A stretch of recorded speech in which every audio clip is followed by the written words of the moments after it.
Hola, mi nombre es Josué y en esta charla estaremos hablando sobre lo que es la psicología juvenil o las características de nuestros conquistadores.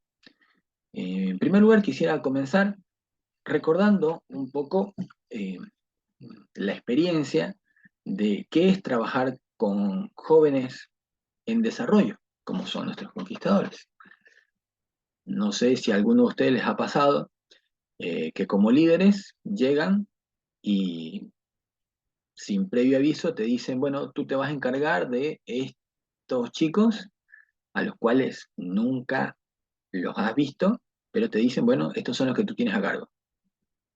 Y que ellos te miran a los ojos fijamente y te dicen, vos vas a ser nuestro consejero, listo, y se van.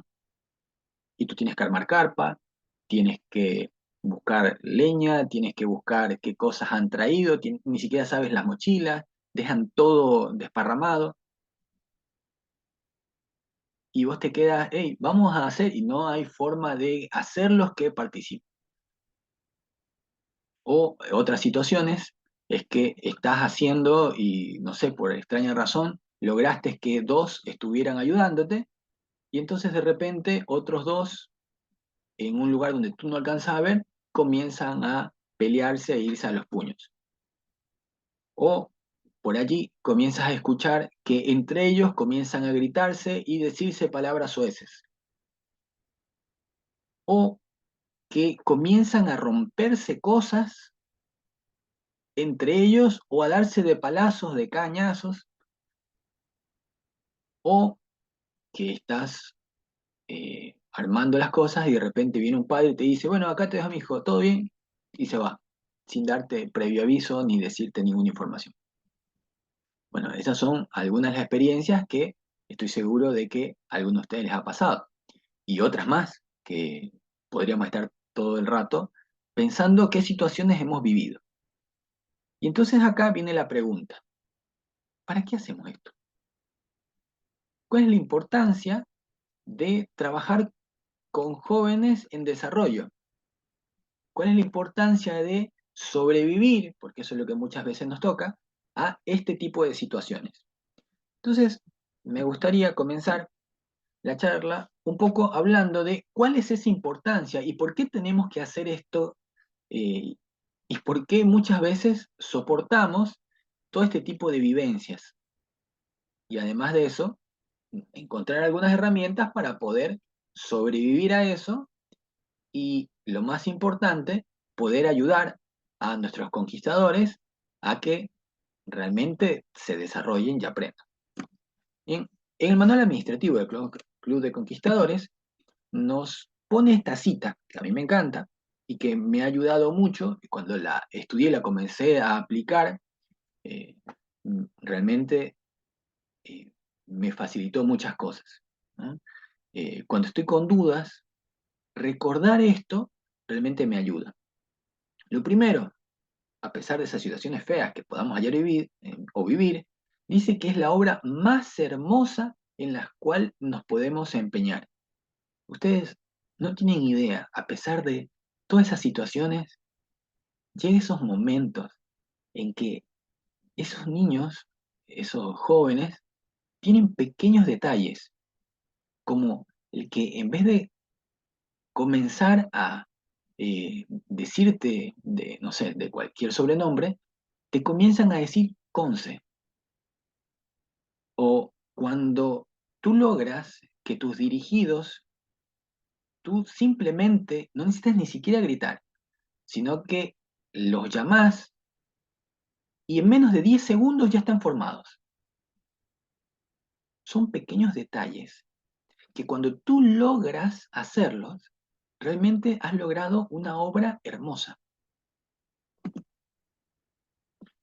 El Espíritu también dice que esta tarea tenemos que hacerla con mucho cuidado y que cuando lo hacemos de esa manera, vamos a poder instruirlos y les vamos a ayudar a tener un propósito para despertar en ellos su potencial, las facultades más elevadas, dice, y nobles de la mente. Claramente se está refiriendo a llevarlos a los pies de Jesús.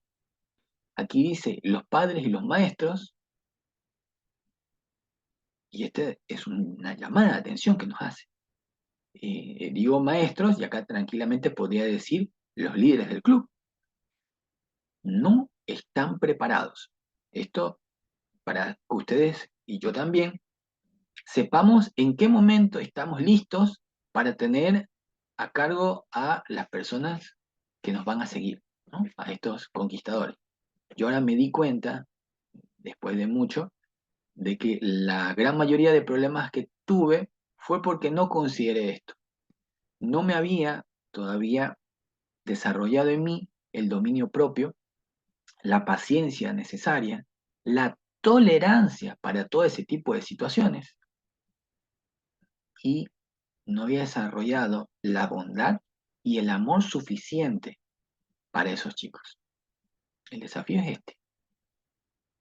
Cuando tenemos todo eso, ese conjunto, ese combo, así venga el chico más revoltoso, tú vas a poder ayudarlo a que se acerque a Jesús. En definitiva, acá, y esto me gustaría como cierre, y lo voy a repetir a lo largo de la charla, hay dos características que son fundamentales. La primera que tenemos que ver es que debemos comprender cuáles son las necesidades más esenciales de estos chicos. Y la segunda, tenemos que saber cómo dirigir esas habilidades, esas características, esos pensamientos o los sentimientos que los chicos tienen. Si logramos hacer esas dos cosas, comprender y poder dirigirlos, vamos a ser dentro del grupo selecto, como acá menciona, dentro de los pocos que logran hacerlo. Qué mejor desafío para nuestros líderes del club. Entonces vamos a comenzar con la primera parte, que dice cómo se comprenden las necesidades de la mente, ¿no? Yo lo puedo resumir, o de mi experiencia, en dos aspectos. La primera es que tú tienes que buscar material. No te conformes con tu experiencia de vida, con lo que te ha pasado. Tu experiencia está muy buena, pero lo mejor es que nos capacitemos. Busquemos las fuentes primarias. Manual administrativo del 3854 nos habla de las características que tienen los conquistadores. Busquen material. Si estoy trabajando con niños de 10 años, busca material en internet, libros de psicología, características de los niños de 10 años. O mejor aún, si lográs buscar charlas de gente erudita que se especializa en esa materia y que tiene información actual, representativa sobre estas edades, más aún, busca material, hay muchísimo. Y lo segundo que tenemos que hacer, y esta combinación de haber buscado los materiales y luego acercarte a cada conquistador. Y el desafío líder es que tú tienes que saber cuáles son las necesidades físicas, mentales, sociales y espirituales de cada uno de tus chicos. He conocido líderes que ni siquiera saben los nombres de sus conquistadores. No saben qué les gusta, qué les disgusta. No saben cómo llamar la atención de sus conquistadores. No saben cuáles son sus fortalezas, qué son sus deseos, sus oportunidades, en qué son más débiles, en qué tienen que protegerlo, cuáles son las amenazas que están viviendo, ya sea en el colegio, en su vida diaria y en el club. Una vez que tú tenés este conocimiento de cuáles son las necesidades de tus chicos, vas a poder planificar y entonces vas a poder llevar a cabo una intervención. Si no, tú vas a hacer como un pequeño papel que se lo está llevando el viento y entonces en realidad vas a terminar destruido y cansado. Pero en cambio, cuando tú eres el que se apodera de este conocimiento y realmente planificas tu actividad para ayudar a ese chico, tú estás en control y Dios te va a guiar y dar las herramientas que necesitas. Siguiente tema que tenemos que ver. ¿Cuáles son las características de nuestros chicos? ¿Cómo son? Primero, son muy críticos. Tú te equivocas, te lo van a recordar todavía. Llegas tarde, te lo van a decir. Te vestiste mal, te lo van a decir. Sin pelos en la lengua, no tienen problema. Porque ellos son crueles con sus palabras.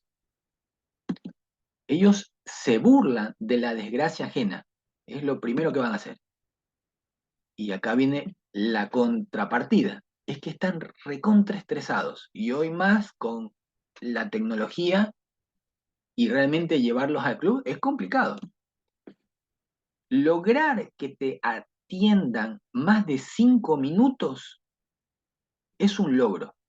Cuando vos pasaste de 5 a 10 minutos que los chicos no paran de tener tu atención, sos un crack, más o menos. Y a medida que podés estirar ese tiempo, lo podés hacer más largo, con mayor razón. Estos jóvenes de hoy en día buscan la recompensa inmediata, pero además de eso, les cuesta ser minuciosos. Lograr que un chico esté media hora, una vez me pasó, yo no sabía, me sentí tan conmovido de que logré que los chicos estuvieran más de 12 horas sin agarrar el teléfono y tratando de prender un fuego en un día de lluvia, por ellos mismos y por deseo de ellos de lograrlo. Yo no lo lograba entender y no sabía qué es lo que estaba pasando. Fue un hecho que para mí me encantó y ojalá ustedes también lo puedan vivir. Pero hay un limitante a todo esto. Es que los chicos no reconocen lo que no saben. Es el líder el que les tiene que ayudar a todas estas características, a todos estos problemas, ¿no? ¿Y cuál es el inconveniente de estas características? El acoso en el club, el famoso bullying, porque se comienzan a pelear entre ellos. Y el club puede ser un lugar donde muchos estén sufriendo. Y en vez de acercar los chicos al club, los terminas alejando. Entonces vamos a ver cómo podemos enfrentarnos a este problema. El problema del bullying en el club. Primero tenemos que ver qué es. En el bullying hay un daño. ¿Qué quiere decir un daño? Que se genera un trauma. Pero no es cualquier trauma. El bullying o el acoso en el club se diferencia de los daños en que es un daño psicológico. Entonces muchas veces no es visible. Cuando es visible ya se transforma en un daño físico. La otra característica que tiene es que es repetido. No ocurre una única vez o de forma aislada, sino que se da en distintos ámbitos, en distintas veces, más, más de una vez ya comienza a llamarte la atención. Y hay algunos autores que dicen que depende inclusive de la intensidad, el grado de acoso que se puede llegar a dar. Y lo otro es que es grave e indiferenciado en sus víctimas. ¿A qué nos referimos con esto? Cada conquistador es distinto. Y lo que para un chico puede ser la nada misma, para otro es lo más grave del mundo, porque al ser algo psicológico, atenta a los valores y principios que cada chico está desarrollando. Y en esta edad, en este momento, es algo muy frágil que ellos tienen. Entonces, ¿qué podemos hacer como líderes? ¿Qué podemos hacer como club? Hay algunas sugerencias que nos dan. La primera, y lo más importante, es que como club, como líder, tú tienes que tener un plan. No esperes que ocurra. El plan justamente lo que hace es evitar eso. Entonces el primer paso tiene que ser la prevención. Tu plan tiene que tener una etapa de prevención, una segunda etapa de acción o de qué hacer cuando se detecta esta situación. Y una última etapa que es el acompañamiento. La prevención es enseñarles a decir no, es poner el paro, y para ello tenemos que evitar situaciones que faciliten el conflicto entre los conquistadores. Muchas veces es complicado esto y tenemos que manejarlo muy bien porque tenemos muchas actividades que son de competencia. Entonces, ¿cómo podemos prevenir si estamos promoviendo este tipo de competencias? Lo que pasa es que nosotros hacemos competencias sanas, o deberían serlo. Lo otro, para que realmente sea una competencia sana, es que tiene que haber tolerancia cero para las agresiones físicas y verbales. Físicas, todos sabemos, nos referimos a cualquier acto, en otras palabras, líder que ve que está golpeando a otro, se están golpeando entre ellos, eso es una llamada de atención, tiene que ser una llamada de atención fuerte al chico. ¿Sí? Todos tienen que saber que eso está prohibido tajantemente. Lo segundo se refiere a las agresiones verbales. Insultos, no se insulta, no se agrede, inclusive no se debería poner sobrenombres. Por eso eh, hay que preguntarle a cada chico ese grado, ¿no? Pero el ideal sería llegar a ese punto. Después, algo que podemos hacer es charlar con los conquis, con los grupos, con las unidades sobre estos temas.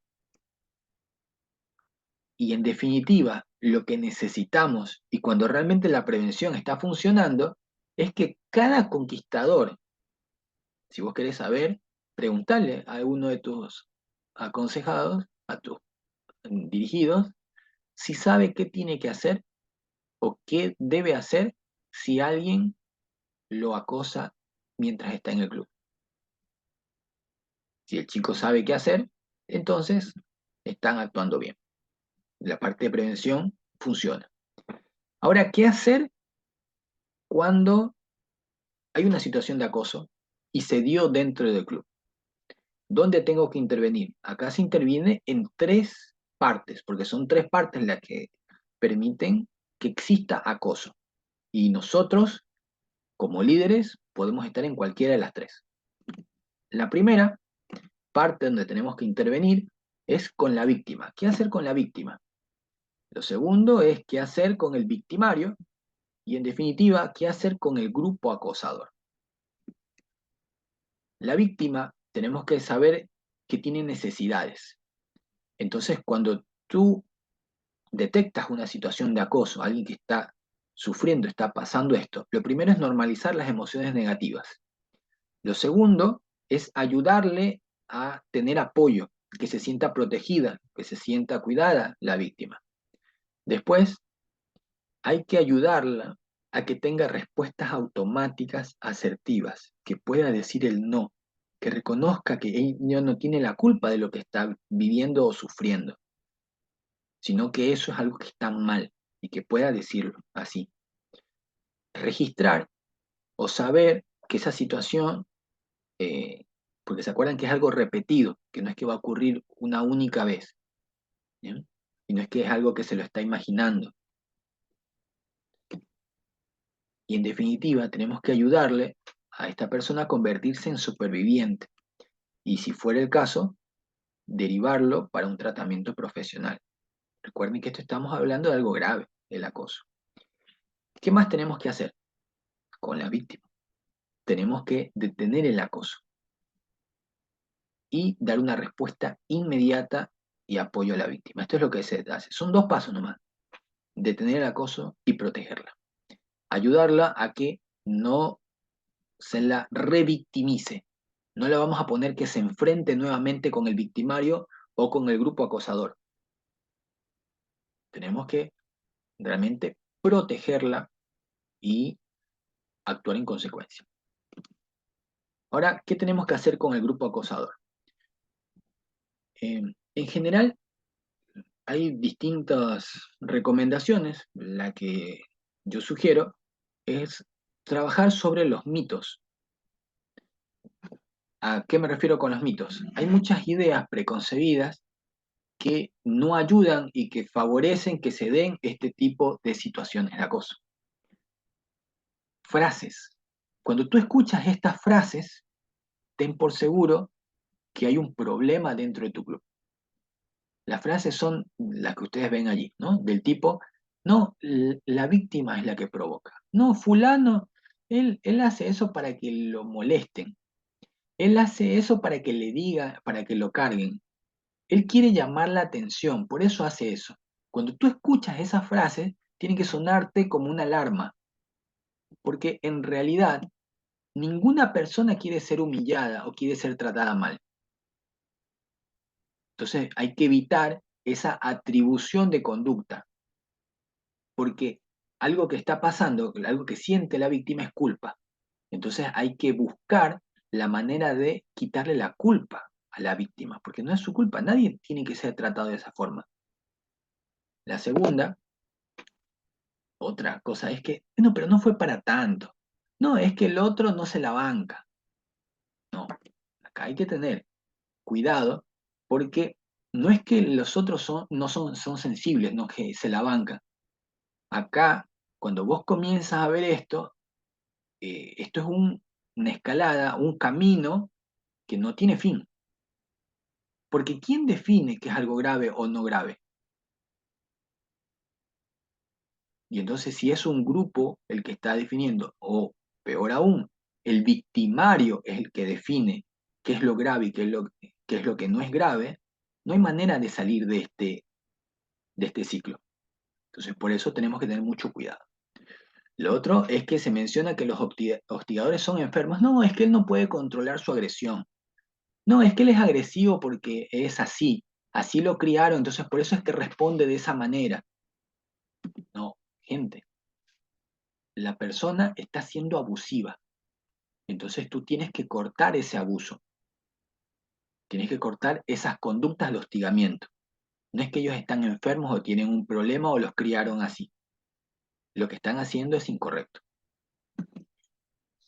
Después, lo otro que dicen es que solo afecta a algunas personas. Y acá hay que recordar que cualquier persona puede ser víctima, inclusive nosotros. La otra es que el hostigamiento complace a la víctima, lo hace porque le gusta, ¿no? Pero como mencionamos, que se relaciona con la primera parte también, en realidad es en contra de la voluntad de la víctima. Esto no es algo natural, sino que es algo que se va aprendiendo y se va sosteniendo y cada vez se hace más común. Este de acá es algo que me preocupa muchas veces cuando dicen que la víctima puede detener el acoso. Eso es una gran mentira y cuando llegamos a este paso eh, hay un daño muchas veces que puede llegar a ser irreparable cuando existe lo que se conoce como indefensión aprendida. No, él se quedó callado, entonces, bueno, lo puedo seguir molestando. No, él, el que calla otorga. Ese tipo de frases eh, le quitan la culpa al victimario y se la colocan en la víctima. Y entonces genera una situación de indefensión aprendida. Pero acá es importante, recuerden, lo de proteger a la víctima, ¿no? Entonces, por eso esto es mentira. Siempre que hay una situación de acoso, hay una desventaja de poder. Si realmente la víctima tuviera el poder para detener el acoso, ya no es víctima. Ahí se cortó la situación de acoso. No quiere decir que no haya existido. Ahí es donde se comienza a cortar este ciclo del bullying, porque es un ciclo. Y el último mito que hay que trabajar es que en general, esto dicen, ¿no? Los acosadores, es que lo que está diciendo es mentira. Yo nunca le dije eso, nunca lo traté mal. No, estábamos solamente jugando. ¿Eh? Entonces comienzan a decir que fue una mentira, que están calumniándolos. Entonces, esto es una creencia equivocada, que cuando te pones a indagar el origen de esa creencia, en realidad el que comenzó a decir eso fueron los hostigadores, fue el victimario. Entonces, hay que ver esto, y eso es un mito. Ahora, ¿qué hacemos con el victimario? ¿Qué hacemos con la persona que está haciendo el acoso? El tema acá es que tenemos que identificarlo. tenemos que saber quién es el acosador principal, porque cuando hay una situación de esto, muchas veces son hábiles en esconderse y donde nosotros nos equivocamos para detectar cuál es el acosador principal, en realidad podemos hacer más daño porque la seguimos exponiendo a la víctima.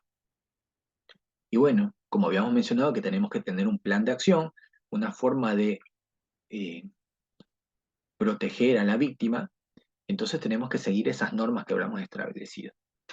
En general, lo que se busca es crear conciencia del daño, poner límites respecto a la conducta que está teniendo y, en definitiva, derivar en profesionales. Y esta frase se las dejo, ahí ustedes pónganle pausa y deténganla, porque en cualquier situación de nuestra vida podemos llegar a ser víctimas de una situación de acoso y me parece que es importante ahí para que la lean con calma, porque cuando tú comienzas a sentir estas cuestiones, eh, toma los recaudos necesarios para poder actuar y protegerte. Bien, entonces habíamos respondió la primera pregunta. ¿Cuáles son las necesidades y qué deberíamos tener en cuenta de nuestros conquistadores? Vamos a la segunda parte, que es cómo se ha de dirigir el desarrollo de los jóvenes. ¿Qué podemos hacer ahora, inclusive por todas estas situaciones en las cuales vivimos? ¿Cómo podemos hacer para dirigirlos?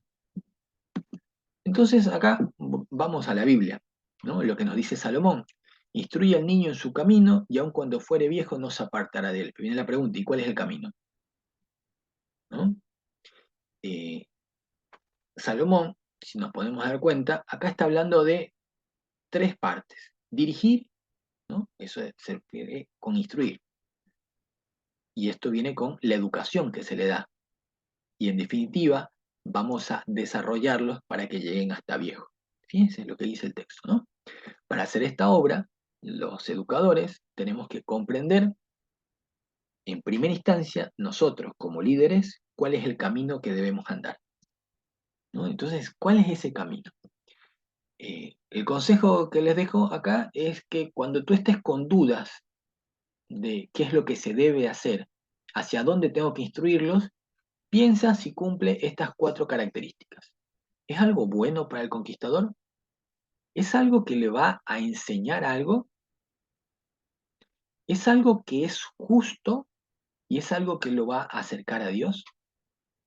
Si cumple esas cuatro características, entonces lo estás llevando por el buen camino, lo estás dirigiendo de forma correcta. Fíjate que sea algo bueno para él, fíjate que pueda desarrollar o aprender algo, fíjate que sea justo, es decir, que no estás eh, teniendo preferencias por uno más que otros, fíjate que lo acerque a Dios. Y en definitiva, para poder instruirlo, en primera instancia tenemos que nosotros ser los modelos.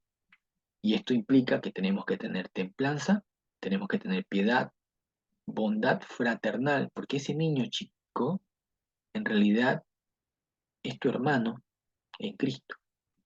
Tenés que tener amor y tratar de ayudarlo a acercar a Dios. Y a fin de que estos chicos crezcan en las cuatro áreas, ¿sí? En cuatro aspectos. Tenemos que dirigir en la parte física, que está costando cada vez más, porque muchos están en los jueguitos solamente, en la parte mental, en la parte moral y en la parte religiosa de los chicos. En resumen, cada uno de tus dirigidos es único y va a tener necesidades únicas. Tu tarea es, con la ayuda de Dios, esforzarte por descubrir cuáles son esas necesidades y protegerlos para este mundo en el cual estamos viviendo.